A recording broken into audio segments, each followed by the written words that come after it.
শুধু অবরুদ্ধ গাজায় নয়, মধ্যপ্রাচ্যের আরও 2 দেশে চলছে ইসরায়েলি আগ্রাসন।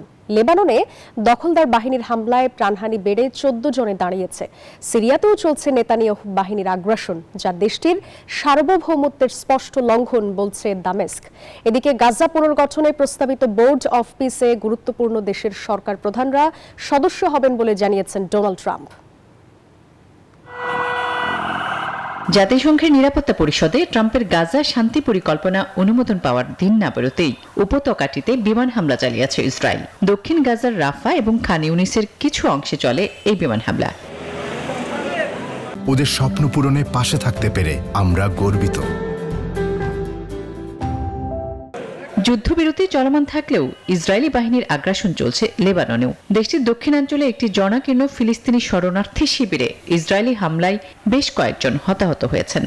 তেল আবিবের দাবি, ফিলিস্তিনি ওই শরণার্থী শিবিরে হামাসের সামরিক স্থাপনা রয়েছে, যদিও ইসরায়েলের এই অভিযোগ অস্বীকার করেছে হামাস। নেতানিয়াহু বাহিনীর আগ্রাসন বিস্তৃত হয়েছে মধ্যপ্রাচ্যের আরেক দেশ সিরিয়াতেও। দেশটির দক্ষিণাঞ্চলের কুনেত্রার গ্রামাঞ্চলে ইসরায়েলি বাহিনীর গোলাবর্ষণের খবর দিয়েছে আনাদুলু এজেন্সি। সিরিয়ায় ইসরায়েলি এই হামলাকে সার্বভৌমত্বের ও আঞ্চলিক অখণ্ডতার সর্বশেষ লঙ্ঘন বলছে দামেস্ক।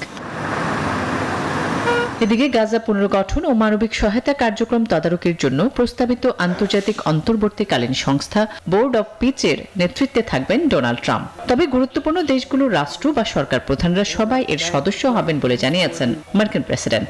আর এই বোর্ডের সদস্য কারা হবেন তা শিগগিরই জানানো হবে বলে জানান তিনি। আসমাতুলি, নিউজ 24।